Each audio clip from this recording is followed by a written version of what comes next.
Leitura comentada do livro Um Curso em Milagres, comigo, Luciana. Capítulo 1: O significado dos milagres. Seção 2: Revelação, tempo e milagres. A revelação induz a suspensão completa, porém temporária, da dúvida e do medo. Reflete a forma original de comunicação entre Deus e suas criações, envolvendo o sentido extremamente pessoal da criação, às vezes buscado em relacionamentos físicos. A intimidade física não é capaz de consegui-la. Milagres, todavia, são genuinamente interpessoais e resultam em verdadeira intimidade com os outros. A revelação te une diretamente a Deus. Milagres te unem diretamente ao teu irmão. Nenhum dos dois emana da consciência, mas ambos são lá experimentados. A consciência é o estado que induz a ação, embora não a inspire. Você é livre para acreditar no que escolher, e o que faz atesta o que acredita. Então, olha que profundo, ele já diz aqui no primeiro parágrafo que os milagres, eles nos colocam e são percebidos também em um estado de consciência mais elevado. A revelação é intensamente pessoal e não pode ser traduzida de forma significativa. É por isso que qualquer tentativa de descrevê-la com palavras é impossível. A revelação só induz a experiência. Milagres, por outro lado, induzem a ação. Eles são mais úteis agora devido à sua natureza interpessoal. Nessa fase do aprendizado, é importante trabalhar com milagres, porque a libertação do medo não pode ser imposta a você. A revelação é literalmente indizível, porque é uma experiência de amor indizível. Terceiro parágrafo. A reverência deve ser reservada para a revelação, a qual pode ser aplicada correta e perfeitamente. Ela não é apropriada para milagres, porque o estado de reverência é pleno de adoração, implicando que alguém de ordem menor se encontra diante do seu Criador. Você é uma criação perfeita e deve experimentar a reverência somente na presença do Criador da perfeição. O milagre é, portanto, um sinal de amor entre iguais. Iguais não devem reverenciar um ao outro, pois a reverência implica desigualdade. É, portanto, uma ação inadequada a mim. Olha o que ele está falando aqui, né? Que como a gente é feita à imagem e semelhança de Deus, a gente tem o mesmo poder de criar. E criamos realmente a nossa realidade. E que a gente, quando acontece um milagre que deveria ser algo natural na nossa vida, a gente não deveria reverenciar, porque isso implica que a gente é menor, menos capaz, que é inferior a Deus. E ele, como esse pai amoroso, criador, essa consciência criadora maravilhosa e amorosa, ele nos fez todos com a mesma potencialidade. Então, que a gente não deveria prestar reverência. A reverência aqui no sentido de adoração, de sentir que tem algo muito distante e maior do que eu, e que eu sou pequeno demais.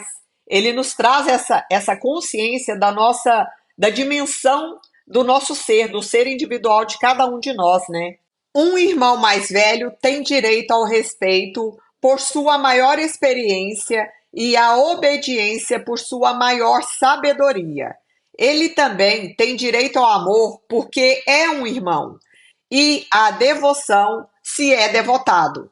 É somente a minha devoção que me dá direito à tua. Não há nada em mim que você não possa atingir. Eu nada tenho que não venha de Deus. A diferença entre nós agora é que eu não tenho nada mais. Isso me deixa em um estado que, em ti, é apenas potencial. Então, olha que lindo essa consciência crística, né? Existente em cada um de nós como uma grande potencialidade. Parágrafo 4. Ninguém vem ao Pai senão por mim. Não significa que eu seja de qualquer modo separado ou diferente de você, exceto no tempo. E o tempo realmente não existe. A declaração é mais significativa em termos de um eixo vertical do que horizontal. Olha só, um eixo vertical de evolução espiritual, como um caminho para acessar e expandir essa consciência crística, que é um potencial que já existe em cada um de nós. Você está abaixo de mim e eu estou abaixo de Deus. No processo de subida, eu estou mais acima, porque, sem mim, a distância entre Deus e o homem seria grande demais para abranger. Eu faço a ponte sobre essa distância como teu irmão mais velho de um lado e como um filho de Deus do outro.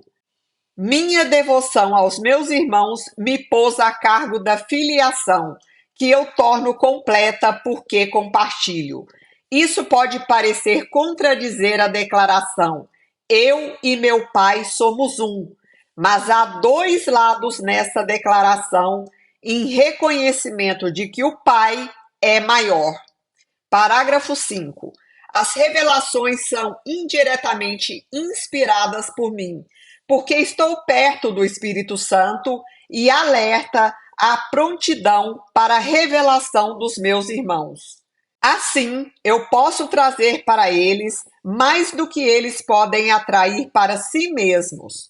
O Espírito Santo medeia a comunicação superior com a inferior, mantendo o canal direto de Deus para ti aberto para a revelação. A revelação não é recíproca. Procede de Deus para você, mas não de você para Deus. Então, olha que profundo. Essa consciência crística, o caminho do Cristo, é ele que conduz ao Pai. Mas a ponte que nos liga a esse caminho do Cristo é o Espírito Santo. Parágrafo 6. O milagre minimiza a necessidade do tempo. No plano longitudinal ou horizontal, o reconhecimento da igualdade dos membros da filiação parece envolver um tempo quase sem fim. Contudo, o milagre acarreta uma passagem repentina da percepção horizontal para a vertical. Isso introduz um intervalo do qual ambos, tanto o doador como quem recebe, emergem mais adiante no tempo do que teriam estado de outra forma. O milagre tem, então, a propriedade única de abolir o tempo, na medida em que torna desnecessário o intervalo de tempo que atravessa. Não há relação entre o tempo que leva um milagre e o tempo que ele cobre. O milagre substitui um aprendizado que poderia ter levado milhares de anos. Faz isso através do reconhecimento subjacente da perfeita igualdade entre quem dá e quem recebe, no qual o milagre se baseia. O milagre encurta o tempo, colapsando-o assim, eliminando certos intervalos dentro dele. Faz isso, porém, dentro de uma sequência temporal mais ampla. Olha só o que ele veio nos trazer agora, que quando a gente olha para outro ser humano em mesmo nível de igualdade, porque somos, na verdade, né? Se todos fomos feitos à imagem e semelhança de Deus, ninguém tem mais dessas características divinas dentro do que o outro. Todos nós somos iguais e perfeitos, filhos do mesmo Pai Criador. Então, quando a gente olha, a gente dá para o outro. O dar aqui pode ser atenção, respeito, amor, ajuda financeira, sabedoria, seja o que for. E o outro é qualquer outro, um parente, um amigo, um vizinho, um estranho.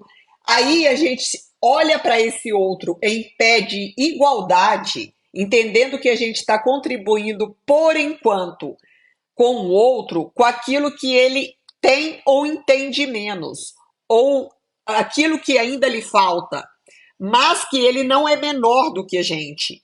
E que em alguns momentos também outros vão contribuir com a gente, porque também nos falta algo, e outros vêm para complementar, seja no campo financeiro, no campo amoroso, em lições e aprendizados que são relevantes para a gente. Então, nesse processo chamado vida, estamos sempre dando e recebendo o tempo inteiro. Não é sobre unicamente em dar algo material.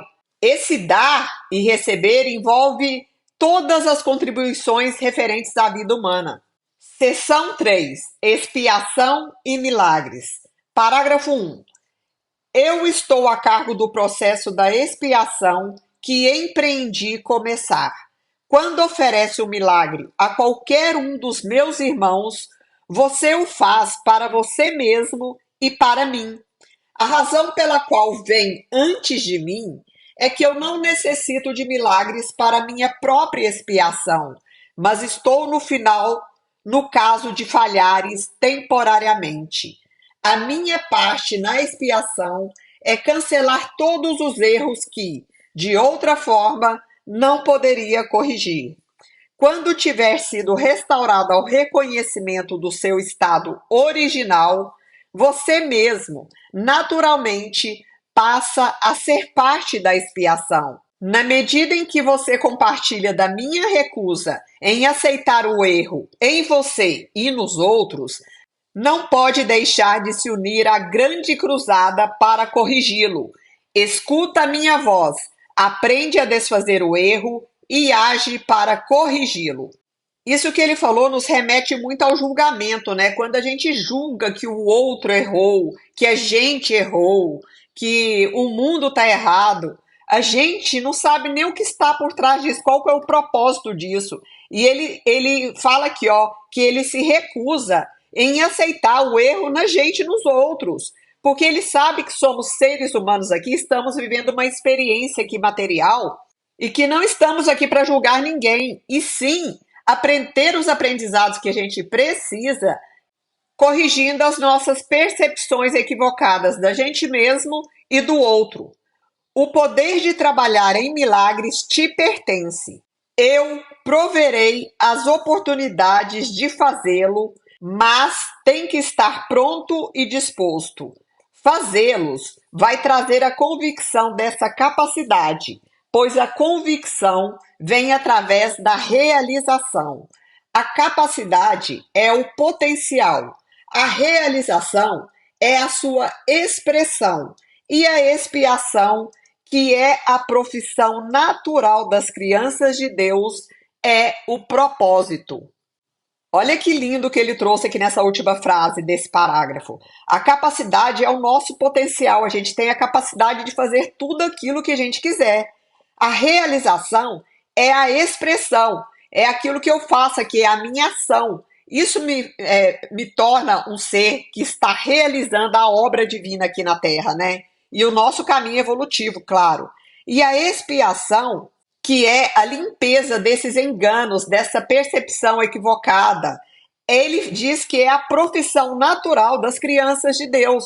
Então a gente está aqui realmente para expiar, para desfazer os enganos, aquilo que a gente chama de erro, pecado, seja o que for. E quem são essas crianças de Deus? Somos cada um de nós, gente. E esse é o nosso propósito aqui de vida. Olha que lindo esse livro. Parágrafo 2.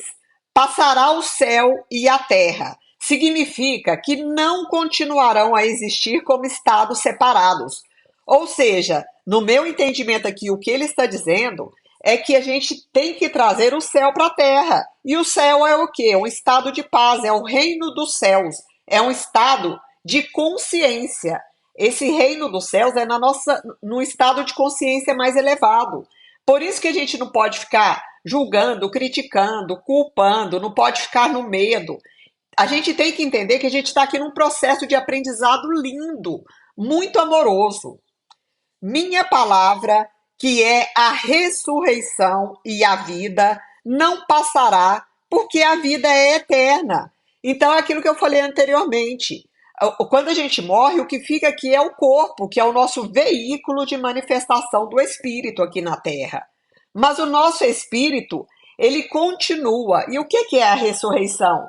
Ele continua evoluindo e em cada momento que ele estiver novamente preparado, ele reencarna novamente para cumprir o seu processo evolutivo, continuar cumprindo. Você é o trabalho de Deus e o seu trabalho é totalmente amável e totalmente amoroso, no caso aqui o trabalho de Deus, né? É assim que um homem tem que pensar a respeito de si mesmo no seu coração, pois é isso que ele é. Olha que poderoso isso. A gente tem uma frase deste livro aqui que fala: ensine só o amor, porque é isso que você é. Então, nós somos a expressão máxima desse amor sagrado, espiritual, desse amor divino. Mas a gente não acredita nisso, a gente ainda não tem esse entendimento de forma profunda. A gente pode até entender isso em alguns momentos, mas não acredita que isso seja tão real. Parágrafo 3. Os perdoados são o meio da expiação. Sendo plenos de espírito, eles perdoam em retribuição. Aqueles que são liberados têm que se unir na liberação dos seus irmãos, pois esse é o plano da expiação.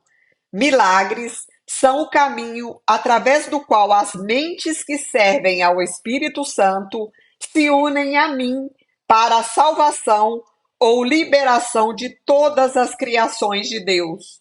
Então, ele traz aqui o perdão como um meio poderoso de conexão com essa consciência crística que já habita em nós e de expansão dela, né? O perdão é um mecanismo profundo assim de libertação e de aprendizado. Parágrafo 4. Eu sou o único que pode apresentar milagres de todo modo, indiscriminado, porque eu sou a expiação. Você tem um papel na expiação que eu te direi. Pergunta a mim quais os milagres que deve apresentar. Isso te poupa esforço desnecessário, porque estará agindo sob comunicação direta. A natureza impessoal do milagre é um ingrediente essencial, porque me capacita a dirigir a sua aplicação. E sob a minha orientação, os milagres conduzem à experiência altamente pessoal da revelação. Um guia não controla, mas de fato dirige, deixando a você a decisão de segui-lo. Não nos deixeis cair em tentação. Significa que reconhece os teus erros e escolhe abandoná-los, seguindo a minha orientação. Então, olha aqui que poderoso também.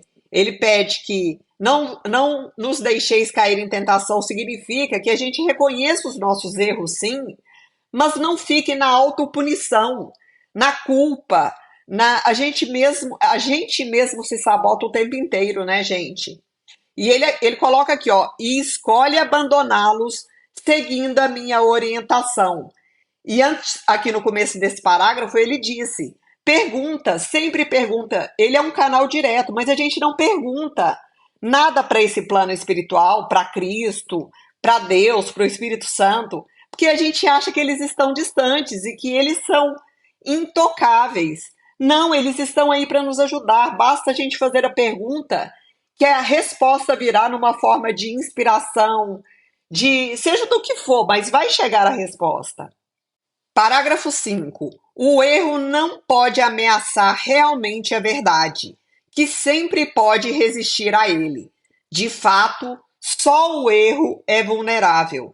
É livre para estabelecer o teu reino onde achar adequado, mas a escolha certa é inevitável se te lembrar disto.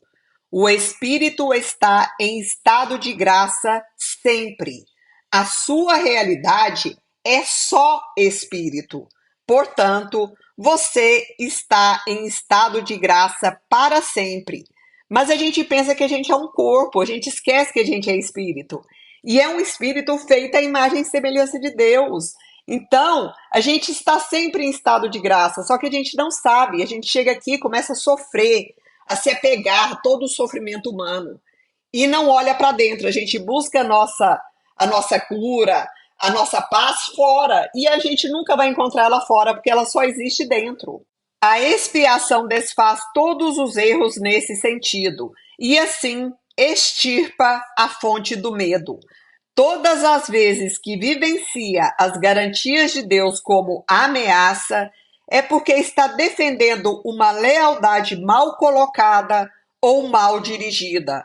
Quando projeta isso para os outros, você os aprisiona, mas só na medida em que reforça erros que já tenham feito. Isso faz com que sejam vulneráveis às distorções de outros, já que a sua própria percepção de si mesmos é distorcida. O trabalhador de milagres só pode abençoá-los, e isso desfaz as suas distorções e os liberta da prisão. Então, quando a gente valida o erro do outro, a gente está reforçando um equívoco nele, né? E na gente mesmo, muitas vezes, né? Parágrafo 6. Você responde ao que percebe, e como percebe, assim te comportará. Então, esse mundo, do jeitinho que eu percebo, é o que eu vou ver. A regra de ouro te pede que faça aos outros o que quer que façam a ti. Então, só faça aos outros aquilo que você quer que façam a você mesmo. Isso significa que a percepção de ambos tem que ser acurada. A regra de ouro é a regra para o comportamento apropriado. Você não pode se comportar apropriadamente a não ser que perceba corretamente. É claro, né, gente? Porque senão, se a gente percebe as situações e as pessoas e a gente mesmo equivocadamente, é assim que a gente vai se comportar, validando os equívocos, né? Já que você e o seu próximo são membros iguais de uma família, assim como percebe a ambos, assim fará a ambos. Por quê? Porque somos todos irmãos, filhos do mesmo pai. Então, se eu percebo o meu irmão como incapaz, como fraco, como vulnerável, como errado, isso também uma hora vai voltar para mim, porque o outro é espelho, ele vai refletir de volta aquela imagem que eu projetei nele. A partir da percepção da tua própria santidade, deve olhar a santidade dos outros. Então, reconhecer que, em essência, todos somos perfeitos. Parágrafo 7. Milagres surgem da mente que está pronta para eles. Por estar unida, essa mente vai a todos, mesmo sem que o próprio trabalhador de milagres saiba disso. E quem são os trabalhadores em milagres? Somos todos nós que resolvemos, que escolhemos olhar para o outro, para a obra divina da criação, para o outro ser, com amor, com entendimento maior de que todos somos perfeitos. A natureza impessoal dos milagres se deve ao fato da expiação em si mesma ser uma só, unindo todas as criações com o seu Criador, porque todas as mentes estão unidas numa grande consciência. Então, o que eu penso do mundo, do outro, pode ser pessoas de outros países. Estou vibrando nessa frequência e isso vai chegar e vai alimentar esse campo negativo. Como uma expressão do que é, na verdade, o milagre coloca a mente em um estado de graça. A mente, então, dá boas-vindas com naturalidade ao anfitrião interior e ao forasteiro do lado de fora. Quando acolhe o forasteiro, ele vem a ser o teu irmão. Parágrafo 8.